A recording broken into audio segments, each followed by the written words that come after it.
Hello everyone and welcome back to our channel. आज हम बात करेंगे महाभारत के एक ऐसे बहुत ही इंपॉर्टेंट और ड्रामेटिक एपिसोड के बारे में, सभा पर्व का डांसिंग और सीक्वल टू डांसिंग। ये जो ट्रांसलेशन है जो हम कवर कर रहे हैं ये है के.एम. गांगुली की इंग्लिश प्रोज ट्रांसलेशन, जो कि holybooks.com से ली गई है। ये एक क्लासिक ट्रांसलेशन है और बहुत सिंपल और सादी लैंग्वेज में है। आज हम कवर करेंगे सेक्शन 46 से 72 तक, यानी रफली 26 सेक्शंस एक साथ।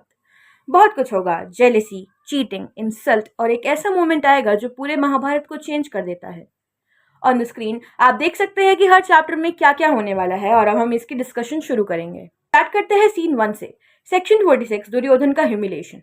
तो स्टोरी शुरू होती है जब दुर्योधन पांडव के नए और गॉर्जियस पैलेस में जाता है। ये पैलेस बनाया था माया दानव ने अर्जुन के लिए एक गिफ्ट की तरह, और ये पैलेस इतना मैजिक से भरा हुआ था और मायावी था कि दुर्योधन बार बार कंफ्यूज हो रहा था। एक जगह उसने सोचा कि वहां पर पानी है। उसने कपड़े उठा लिए और क्रॉस करने के लिए चलने लगा। एक्चुअली क्रिस्टल फ्लोर था, पर सच में वो पानी में गिर जाता है और वहां खड़े थे भीम और बाकी पांडव, जो दुर्योधन की स्थिति को देखकर जोर जोर से हंसने लगे। पैलेस के सर्वेंट भी हंसने लगे, द्रौपदी भी हंसने लगी। दुर्योधन के लिए ये मूवमेंट एक बहुत बड़ी इंसल्ट था और इसी इंसल्ट ने दुर्योधन के अंदर एक ईर्ष्या की आग जला दी। अब आता है सीन 2, शकुनी का dangerous plan. Section 47 to 48। Duryodhan वापस हस्तिनापुर जाता है, कंप्लीटली ब्रोकन। वो अपने अंकल शकुनी से बात करता है। ये वही शकुनी है जो गंधर्व का राजा है और डाइस का मास्टर। दुर्योधन कहता है, अंकल मैं जीना नहीं चाहता, उनकी प्रॉस्पेरिटी देख के मैं जल रहा हूँ। शकुनी स्मर्क करता है और कहता है, टेंशन मत लो, युधिष्ठिर को डाइस बहुत पसंद है, लेकिन वो खेलना नहीं जानता। मैं खेलना जानता हूँ, दुनिया में कोई मुझसे बेहतर नहीं। तुम अलाउ करो, मैं उसका सारा किंगडम जीत के दे दूंगा। दुर्योधन एक्साइटेड हो जाता है। फिर वो अपने पिता धृतराष्ट्र के पास जाता है। धृतराष्ट्र कहता है, विदुर से पूछते हैं। दुर्योधन बोलता है, अगर विदुर से पूछने लगे तो वो रोकेगा, और धृतराष्ट्र जो ऑलरेडी अपने बेटे से बहुत ज्यादा अटैच था मान जाता है। विदुर ने वार्निंग दी, ये सब डिस्ट्रक्शन की तरफ ले जाएगा। धृतराष्ट्र बोलता है, फेट जो करना चाहती है वही होगा, जाओ युधिष्ठिर को लाओ। सीन 3, सेक्शन 49 to 52, दुर्योधन की जेलसी। इन सेक्शन में दुर्योधन अपने पिता को डिटेल में बताता है कि उसने पांडव के पैलेस में क्या क्या देखा।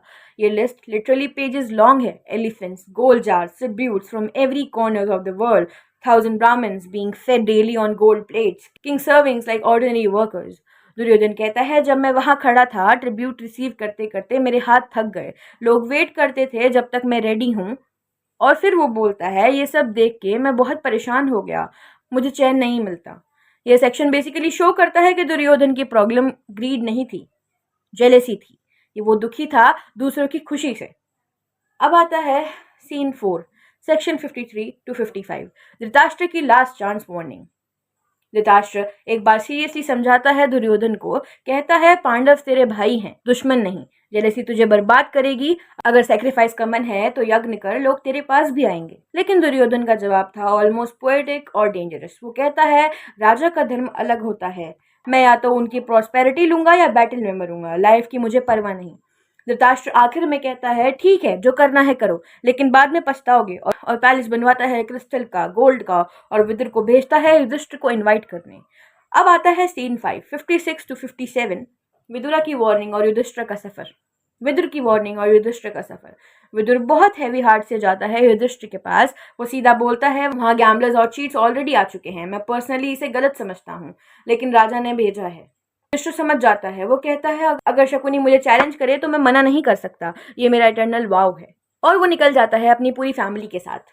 वो हस्तिनापुर पहुंचे, सबसे मिले, भीष्म, द्रोण, कर्ण, दुर्योधन, और एक रात अच्छी नींद के बाद सुबह दरबार में गए। वहां डाइस टेबल तैयार थी। Scene 6, section 56 to 60, the dice game. ये सीन का सबसे चिलिंग पार्ट है। युधिष्ठिर ने पहले ही कह दिया, ये चीटिंग है, ये क्षत्रिय धर्म नहीं है। शकुनी ने रिप्लाई दिया, हर कंटेस्ट में स्ट्रॉन्गर वीक को चैलेंज करता है, नॉर्मल प्रैक्टिस है। और फिर गेम शुरू हुआ। टेक्स एक एक करके आगे बढ़ते हैं। Gold, silver, cars, horses, elephant, serving girls, आर्मीज।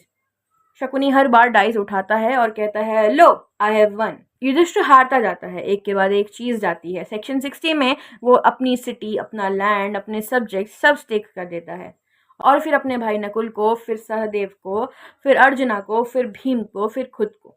और शकुनी हंसते हंसते बार बार कहता है, लो आई हैव वन। अब आता है सीन 7, सेक्शन 61 to 63, विदुर की ब्रेव स्पीच और उसका अंजाम। गेम के बीच में विदुर उठता है और धृतराष्ट्र से बोलता है, ये दुर्योधन एक जैकल है जो तुम्हारे घर में पैदा हुआ, इसको अबैंडन करो वरना यही पूरे खानदान को ले डूबोगे। दुर्योधन का जवाब, जाओ विदुर, तुम हमारे दुश्मनों के दोस्त हो, तुम्हारी जरूरत नहीं है यहाँ। विदुर के पास कोई चॉइस नहीं थी, वो चले गए। लेकिन जाते जाते उन्होंने वार्न किया था कि जब अर्जुन और भीम गुस्से में आएंगे तो कोई नहीं बच पाएगा। अब आता है सीन 8 सेक्शन 64 to 67, द्रौपदी का चीरहरण। सबसे डार्क सीन। जब सब कुछ हारने के बाद भी शकुनी नहीं रुका, उसने कहा, एक और चीज बाकी है जो तुमने नहीं हारी, द्रौपदी।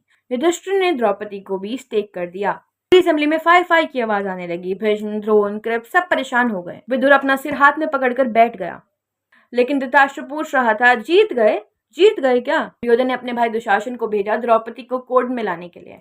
द्रौपदी ने आर्ग्यूमेंट दिया, अगर युधिष्ठिर पहले खुद को हारे तो वो मुझे स्टेक करने के लिए क्वालिफाइड है।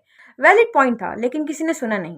दुशासन ने द्रौपदी को बालों से पकड़ा और वो घसीटकर उसे दरबार में ले आया। वो अपने सीजन में थी, एक ही कपड़े में। उसने कृष्ण को पुकारा, गोविंद को, और एक मिरेकल हुआ, जितने कपड़े उतारो नए आ जाते हैं। धर्म ने उसकी रक्षा की। भीम ने वहां ओथ ली, मैं दुशासन की छाती फाड़कर उसका खून पीऊंगा और दुर्योधन की झांग तोड़ूंगा, वरना मैं अपने एंसेस्टर्स के रीजन नहीं जा पाऊंगा। अब चलते हैं सीन 9 पे, सेक्शन 70 to 72, द्रौपदी के बोन्स और वापसी। एक जैकल पैलेस में रोता है। एसएस ने उसे आंसर किया, पक्षियों ने भी, ये एक टेरेबल ओमेन था। धृतराष्ट्र फाइनली टूट गए। उसने द्रौपदी को बुलाया और उसे 3 वरदान यानी बून ऑफर किए। द्रौपदी ने पहला बून मांगा, युधिष्ठिर की आजादी। धृतराष्ट्र ने दिया। दूसरा बून था, बाकी पांडव उनके वेपन्स के साथ वापस चले जाएं। धृतराष्ट्र ने दिया। तीसरा बूंद द्रौपदी ने मना कर दिया, बोली, एक वैश्य एक ही बूंद ले सकता है, क्षत्रिय स्त्री 2। मेरे पति अब अपनी प्रॉस्पेरिटी खुद वापस ले आएंगे। धृतराष्ट्र ने युधिष्ठिर को वापस खंडवा पृष्ठ भेज दिया, कहते हुए, मुझे माफी करो, अपनी डिग्निटी के साथ वापस जाओ, ब्रदरली लव रखो। और पांडव चले गए। लेकिन ये स्टोरी यहाँ खत्म नहीं हुई। कर्ण और दुर्योधन का प्रेशर यहाँ वो होता है जो बहुत लोग भूल जाते हैं। ये स्टोरी यहाँ खत्म नहीं हुई थी। जैसे ही पांडवास गए, कर्ण ने दुर्योधन को भड़का दिया, तूने उन्हें जाने दिया, अब वो वापस जाके तैयारी करेंगे, अर्जुन अपने वेपन्स फ्रेश करेगा, तुम कुछ नहीं कर पाओगे। दुर्योधन घबरा गया और धृतराष्ट्र के पास वापस गया, बार बार प्रेशर दिया, उन्हें वापस बुलाओ, एक और गेम खिलवाओ, अभी मौका है, बाद में नहीं होगा। धृतराष्ट्र जो ऑलरेडी बार बार हार चुका था अपनी जजमेंट में, फिर मान गया। मैसेंजर भेजे गए, पांडव रास्ते में थे, उन्हें वापस बुलाया गया। दूसरा डाइस गेम, सबसे बड़ी शर्त। ये गेम शॉर्ट था, लेकिन इसके कॉन्सिक्वेंसेस मैसिव थे। शर्त एक ही थी, जो हारे वो 12 साल वनवास में जाएगा, जंगल में, और 13वां साल अज्ञातवास में, मतलब डिस्गाइस में किसी भी जगह रहना होगा, और पहचाने गए तो 12 साल और। युधिष्ठिर ने एक्सेप्ट किया और शकुनी ने एज ऑलवेज चीटिंग से जीता। वो मोमेंट इमेजिन करो, पूरी पांडव फैमिली द्रौपदी के साथ सबके सामने हारी दोबारा, और इस बार प्राइस थी 13 साल की एग्जाइल। भीम का गुस्सा देखा नहीं जा रहा था। अर्जुन चुप था, लेकिन आंखों में आग थी। द्रौपदी जो पहले एक चीरहरण झेल चुकी थी, अब 13 साल जंगल के लिए तैयार थी। अब बात करते हैं सीन 12 के बारे में। पांडव ने अपनी शाही कपड़े उठाए, डियर स्किन पहनी, जंगल के लिए तैयार होकर दरबार में सबने देखा। भीम ने चलते चलते अनाउंस किया, ये मेरे हाथ, ये दुर्योधन का खून पिएंगे। जिनने अपना गंडीवा उठाया और प्रॉमिस किया, जो लोग धर्म के साथ खड़े हुए हैं आज, उन्हें मैं याद दिलाऊंगा। सहदेव ने शकुनी को नाम लेके चैलेंज किया, तुझे मैं मारूंगा। द्रौपदी अपने खुले बाल, जो उसके दरबार के इंसल्ट के बाद नहीं बंधे थे, उन्हें हाथ में पकड़े वो चली। क्या ये बाल तब तक खुले रहेंगे जब तक कि दुशासन का खून नहीं पी लेते। विदुर ने कुंती को साथ नहीं जाने दिया, वो बूढ़ी थी। कुंती अपने बेटों को जाते देख बहुत रोई और पांडव जंगल में घुस गए। तो दोस्तों, ये था सभा पर्व का कंप्लीट डाइसिंग एपिसोड। एक इंसल्ट से शुरू हुआ, चीटिंग से बढ़ा, चीरहरण तक पहुंचा, एक टेम्परेरी रिलीफ मिली बूंद से, और फिर दूसरा गेम ने सब कुछ सील कर दिया। 13 साल की एग्जाइल। ये 13 साल बाद जब पांडव वापस आए और अपना हिस्सा मांगा, दुर्योधन ने मना कर दिया, और फिर हुआ कुरुक्षेत्र। अगर ये वीडियो आपको अच्छा लगा हो तो प्लीज सब्सक्राइब जरूर करें एंड लाइक करें और शेयर करें अपने दोस्तों के साथ। तब तक के लिए गुड बाय।